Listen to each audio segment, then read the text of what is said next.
गोपिका जीवनस्मरणं गोविंदा गोविंदा सद्गुरुनाथ महाराज की जय. விவேகம் ஸ்ரீ அண்ணாவுடைய கோவிந்த சதகத்துல 3 பாட்டு பார்த்திருக்கோம். முதல்ல வந்து நாரதரை வணங்குறார் ஸ்ரீ அண்ணா. அடுத்தது வியாசரை வணங்குறார். ஏன்னா இவ இல்லைன்னா நமக்கு பாகவதம் இருக்காது இல்லையா? அதுக்கேத்தா இவ 2 பேருக்கும் ஏத்தா மாதிரி ஒரு தேர்ட் இம்பார்ட்டன்ட் பர்சன் இருக்கு, ஈக்குவலி இம்பார்ட்டன்ட் பர்சன் ஒருத்தர் இருக்க. அது யாருன்னா சுகர். அன்னைக்கு சுகர் பரீட்சித் மகாராஜாவுக்கு பாகவதம் சொல்லணும் அப்படிங்கிற வியாஜத்துல நம்ம எல்லாருக்கும் பாகவதம் கொடுக்கலன்னா நம்ம யார்கிட்டயுமே பாகவதம் இருக்காது இல்லையா? அதனால நம்ம சுகரையும் பிரார்த்தனை பண்ணிட்டு மேலும் ஆரம்பிக்கலாம். भजरे मानस श्री शुकदेवं भजरे मानस श्री शुकदेवं भजरे मानस श्री शुकदेवं भजरे मानस श्री शुकदेवं भगवतामृत पूर्णस्वरूपं भगवतामृत पूर्णस्वरूपं भक्तजन हृद्भवन प्रदीपं भक्तजन हृद्भवन प्रदीपं भजरे मानस श्री शुकदेवं भजरे मानस श्री शुकदेवं श्री वृषभानुसुताकर निलयं श्री वृषभानुसुधाकर निलयं श्रुतजनपालकं परमकृपालयं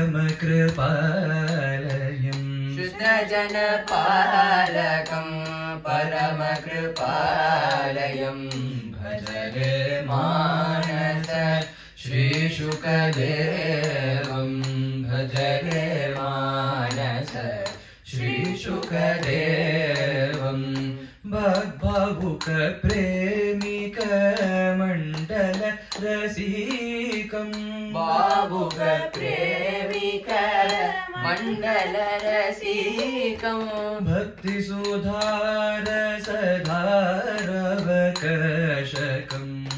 भक्ति सुधार सदारवकशकं भजरे मानस श्री शुकदेवं भजरे मानस श्री शुकदेवं.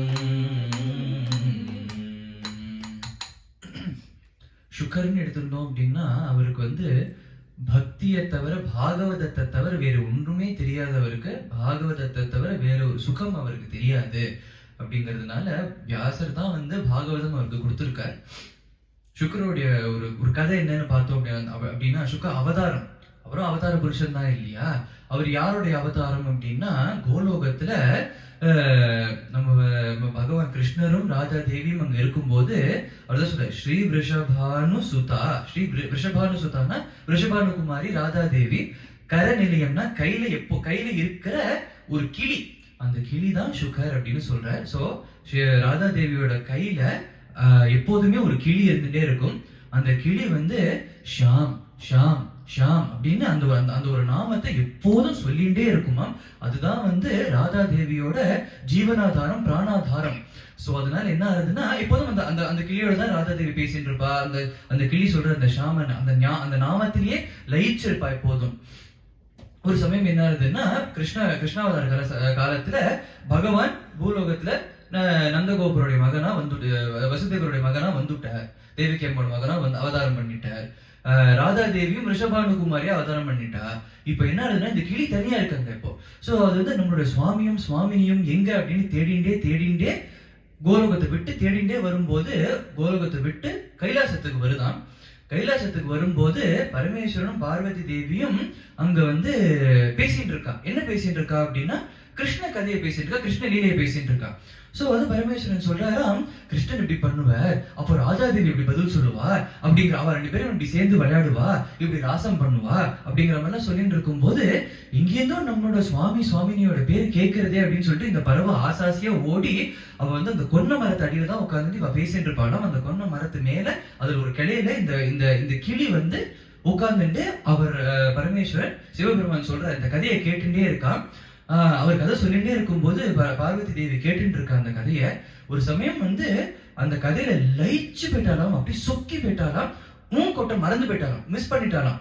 அப்போ வந்து அவ பார்வதி தேவி கொட்டல அந்த சமயத்துல இந்த கிளி அப்படின்னு சொல்லி கேட்கும் போது சிவபெருமான் பாக்குறாரா, இது இங்க 3வது ஒரு குரல் கேட்குதுன்னு சொல்லிட்டு மேல பார்க்கும்போது இந்த கிளி இருக்கான்.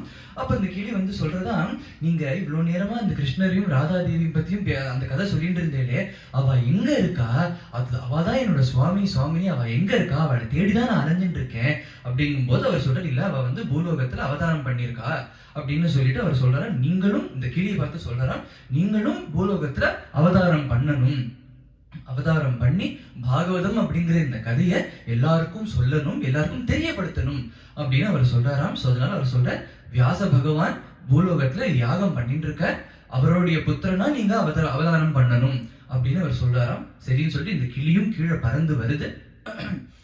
கீழே பறந்து வரும்போது வியாசருடைய யாகசாலை, அங்க யாகம் பண்ணிட்டு இருக்க அந்த யாகசாலைக்குள்ள அந்த கிளி பிரவேசம் பண்ணி திடீர்னு ஒரு ஆவிர்பாவம், right, he just appears as a 16-year-old boy. எப்படி வியாசரும் வந்து குழந்தையா பிறந்து தவிழ்ந்து அப்படிலாம் ஒண்ணும் இல்லை. அவர் வரும்போதே அவருடைய அவதாரமே வந்து he just appears as a 16-year-old boy இல்லையா. அதே மாதிரி சுக்கரும் அப்பேற்பட்ட அந்த வியாசருடைய புத்திரனா அயோனிஜனா he just appears as a 16-year-old boy அப்படின்னு சொல்ற. அப்பேற்பட்ட அந்த சுக்கருக்கு பாகவதத்தை தவிர வேற ஒரு அமிர்தமே கிடையாது. பாகவதம் அந்த அமிர்தத்தை தவிர வேற எதுவுமே அவருக்கு தெரியாது. அவர் வந்து வாழ்க்கையே ஃபுல்லா பக்தி தான். அவர் வந்து வாயை திறக்கவே மாட்டார்.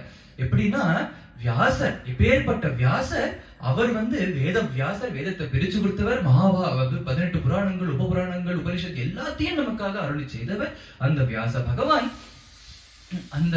அந்த வியாச பகவான் சுக்கரை பார்த்துட்டு, புத்ரா சுக்கா இங்க வாப்பா அப்படின்னு கூப்பிட்டு போகும்போது கூட அதை பத்தி கண்டுக்காம அவர் பாட்டுக்கு போவார். அப்பேற்பட்ட ஒரு நிலையில இருக்கிற இந்த சுக்கர் வாழ்க்கையில ஒரே ஒரு தடவை தான் வாயை திறக்கிறார்.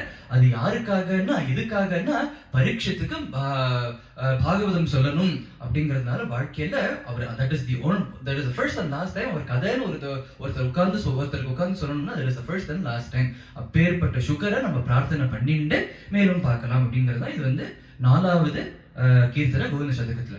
சத்குருநாத் மகாராஜ் கி ஜெய்.